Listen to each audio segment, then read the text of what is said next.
చెమట తీస్తూ పని చేస్తుంటే కొంతమంది కడుపు నొప్పితో లేకపోతే భవిష్యత్తు వాళ్ళకు లేదు, ఇక చీకటి మయమైందని తప్పుడు ప్రచారాలు చేస్తున్నారు. పెద్దలు కొంతమంది కలిస్తేనే ఏమున్నారా మీరు చేసింది కూడా చెప్పుకోలేకపోతున్నారు, 10 ఏళ్ళు మోసం చేసినోడే ఇవాళ బజార్ల మీదకి వచ్చి మీరేం చేయలేదని మిమ్మల్ని అంటున్నారు. 10 ఏళ్ల పాలనను 10 నెలల పాలనను పోల్చి చూసుకోండి అని మీ ప్రజలకు చెప్పాలి కదా. మీ కార్యకర్తలు కూడా ఎక్కడికక్కడ విశ్రాంతి తీసుకుంటున్నారు, చెట్టు కింద మంచిగా దుప్పటి కప్పుకొని నిద్రపోతున్నారు, ఏందని పెద్ద మనుషులు అడుగుతారు. అంటే నేను అన్నా, మేము 10 ఏళ్ళు ఎన్నో కేసులు కట్టుకున్నాం, ఎంతోమంది జైల్లోకి పోయినాం. ఈ జెండా మోసి భుజాలు కాయలు కాసి ప్రాణాలు కోల్పోయిన మా కార్యకర్తలు ఇవాళ సేద తీరుతున్నారు, వ్యవసాయం మీద దృష్టి పెట్టినరు, ఉద్యోగ ఉపాధి అవకాశాల కోసం ప్రయత్నం చేస్తున్నారు. అంతే తప్ప శత్రువు ఏం చేస్తున్నాడో చూడక కాదు, చూస్తాం ఖచ్చితంగా. 10 నెలల పాలన మీద వాళ్ళు చేసిన విష ప్రచారం డిసెంబర్ 1 నుంచి డిసెంబర్ 9 వరకు 10 రోజులు వాళ్ళు చేస్తున్న విష ప్రచారాన్ని తిప్పి కొట్టి చరిత్రను తిరగ రాస్తామని చెప్పడం జరిగింది. దానికి ఉప ముఖ్యమంత్రి వర్యులు బట్టి విక్రమార్క గారు ఈరోజు బాధ్యత తీసుకొని ముందుకు నడిపిస్తున్నారు. మిత్రులారా, ఈ వేదిక మీద నుంచి తెలంగాణ 4 కోట్ల ప్రజలు నేను అడగదలుచుకున్నా. ఆనాడు 1200 మంది విద్యార్థులు ఆత్మ బలిదానాలు చేసుకున్నది తెలంగాణ రాష్ట్రంలో నెలల కొద్దీ నిరసన తెలుపుతూ రాస్తారోకలు చేస్తూ వంట వార్పు చేస్తూ పిల్లలు ప్రాణాలు ఇచ్చి తెలంగాణ రాష్ట్రం తెచ్చుకున్నది ఎందుకు అని నేను అడుగుతున్నా. ఇవాళ 10 సంవత్సరాలు నిజంగానే రైతులకు వాళ్ళు బోనస్ ఇచ్చుంటే, వరి వేసుకున్న రైతులకు గిట్టుబాటు ధర ఇచ్చినుంటే ఈరోజు తెలంగాణ రాష్ట్రం సస్యశ్యామలం అయి ఉండేది.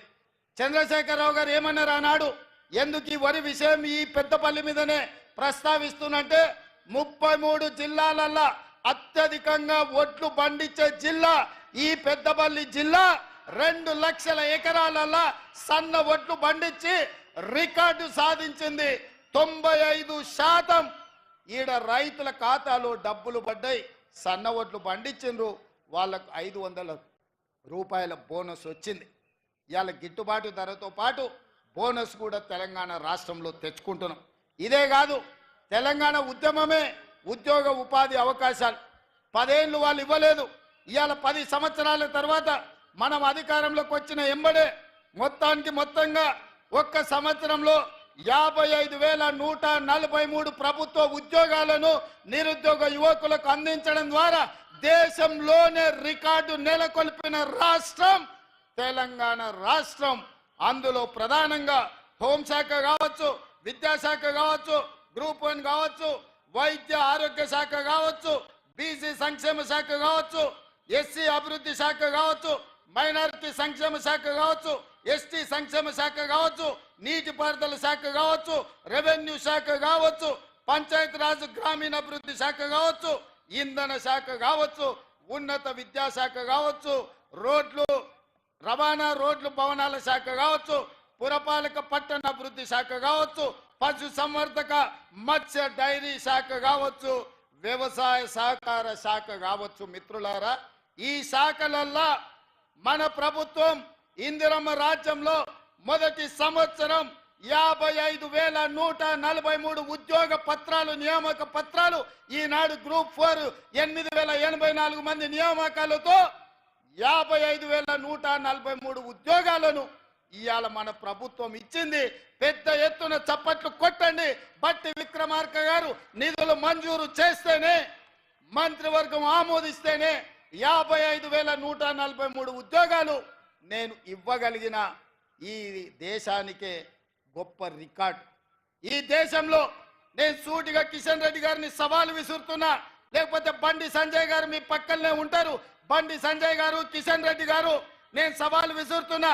నరేంద్ర మోడీ గారు 14 సంవత్సరాలు గుజరాత్ ముఖ్యమంత్రిగా ఉన్నాడు, 11 సంవత్సరాల నుంచి వారు ప్రధానమంత్రిగా ఉన్నారు. 25 సంవత్సరాలలో గుజరాత్ రాష్ట్రంలో ఏ ఒక్క సంవత్సరమైనా మేము ఈ మొదటి సంవత్సరంలో ఇచ్చిన 55,000 ఉద్యోగాలు ఇచ్చిండ్రా? నేను సవాలు విసురుతున్న, చర్చకు సిద్ధమా? మేము వస్తాం గుజరాత్, మా నిరుద్యోగ యువకుల్ని తీసుకొని మీ ప్రభుత్వంతో అధికారిక కార్యక్రమం పెట్టండి. లేదా మీ నాయకుడు నరేంద్ర మోడీని తెలంగాణకు ఆహ్వానిస్తున్నాం. ప్రత్యేక విమానం ఏర్పాటు చేస్తాం. వారి రమ్మనుండ్రి, సచివాలయంలో చర్చ పెడదాం. ఈ వివరాలన్నిటినీ నరేంద్ర మోడీ ప్రధానమంత్రికి ఇస్తాం.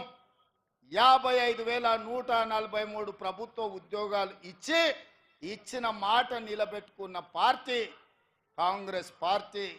సోనియమ్మ గ్యారంటీ. అందుకే ఇవాళ యువ వికాసం కార్యక్రమం తీసుకున్నాం. అందుకే ఇవాళ 8,000 ఉద్యోగాలు పెద్దపల్లి గడ్డ మీద నుంచి నిరుద్యోగ యువకులకు అందించినాం. ఇవాళ ఈ పెద్దపల్లి గడ్డ మీద నుంచి నేను చెప్పదలుచుకున్నా, కాళేశ్వరం కట్టినాం, 1 కోటి ఎకరాలకు నీళ్లు ఇచ్చినామని 1,00,000 కోట్లు దిగమింగిన చంద్రశేఖర్ రావు కూతవేటు దూరంలో కాళేశ్వరం ఉంది. మేడిగడ్డ, సుందిల్లా, అన్నారం కట్టుడేందో కూలుడేందో ఎక్కడుందో తెలియని పరిస్థితి వచ్చింది. వెనకటికి వాడు పనిమంతుడంట పందిరేస్తే కుక్కతోక కలిగి కూలిపోయిందంట. ఇవాళ కాళేశ్వరం పరిస్థితి గట్లుంది. 1,02,000 కోట్లు అక్షరాల కాళేశ్వరం ప్రాజెక్టు కోసం 1,02,000 కోట్ల రూపాయల కాంట్రాక్టర్లు మెక్కితే, చంద్రశేఖర్ రావు గారు బుక్కితే కట్టిన కాళేశ్వరం కూలిపోయింది. ఈ వేదిక మీద నుంచి చంద్రశేఖర్ రావు గారిని అడుగుతున్నా, చూపిస్తున్నా, మేం కట్టిన శ్రీశైలం, నాగార్జున